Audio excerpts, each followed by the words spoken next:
Signal SA est le plus grand producteur de panneaux de signalisation en Suisse. L'entreprise compte 13 succursales et le siège principal se trouve à Büren an der Aare. D'ici sont distribués les panneaux dans toute la Suisse. Toutes sortes de commandes des communes, des cantons ou de clients privés y sont enregistrées chaque jour. Le processus de production commence par la réception des matières dont sont faits les panneaux.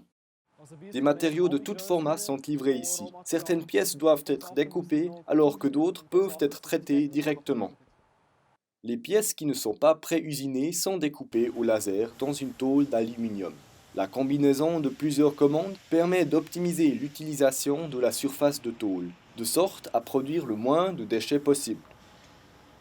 Après la découpe, les bords sont très aigus. Pour mieux travailler et surtout pour assurer une sécurité optimale, ces derniers sont poncés par un procédé automatique. Un robot saisit la tôle et la dépose sur un plateau. Celui-ci verse la tôle dans un coin pour bien la localiser et reconnaître les contours du panneau et l'endroit où commencer le ponçage. Il effectue ce dernier par un mouvement de va-et-vient de haut en bas contre le champ du métal.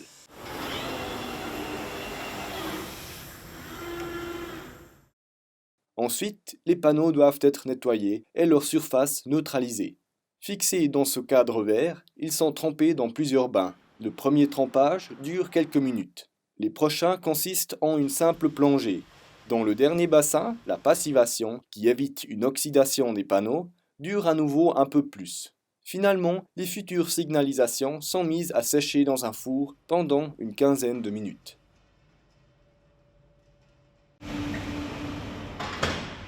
Avant que le côté visible de la tôle devienne ce que l'on est habitué, la face arrière est passée sous un rideau de peinture grise. Als Markenzeichen. La face grise est un signe caractéristique de la marque Signal SA. Elle évite entre autres que la lumière des voitures en sens inverse ne soit réflectée. Schildchen en die Herrenfahrt. Dans l'autre sens, au contraire, la face avant doit refléter la lumière. Un autocollant réfléchissant la lumière, déployé à l'aide de 2 rouleaux, y est alors apposé en évitant les bulles d'air. L'une après l'autre, les tôles sont habillées de cette façon. Nous travaillons avec des films de la marque 3M, dont la résistance au climat est garantie pour une durée minimale de 12 ans. Nous les différencions en 3 catégories. La classe 1 est utilisée pour des routes secondaires, la classe 2 pour des routes principales et la classe 3 pour des autoroutes, le long desquelles les panneaux doivent refléter plus fortement la lumière. Hormis sa forme et son effet quadrioptique, un panneau de signalisation doit comporter des signes de différentes couleurs correspondant à sa fonction. Il y a 2 possibilités d'imprimer ces signes sur le panneau. L'une des méthodes utilisées est la sérigraphie, qui modélise une sorte de négatif comme on le connaît dans la photographie. La couleur voulue est distribuée à l'aide d'une sorte de passoire sur le négatif.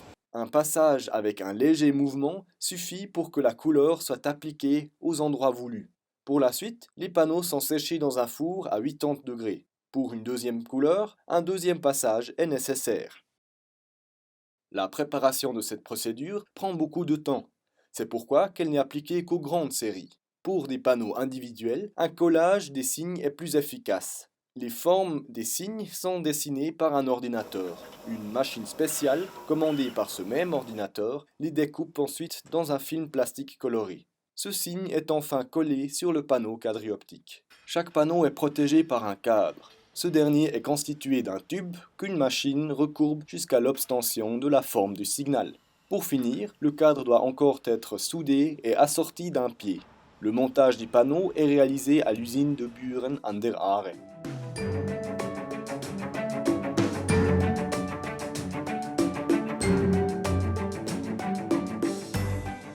Pour finir, il ne reste plus qu'à installer la signalisation. Pour ce faire, le pied du signal peut être encastré dans un bloc de béton que l'on enterre, qui maintiendra ainsi fermement le panneau. Ou alors, un pas de vie est implanté directement dans l'asphalte de la route à l'aide d'un marteau pneumatique et le pied du panneau est ensuite vissé dans ce support.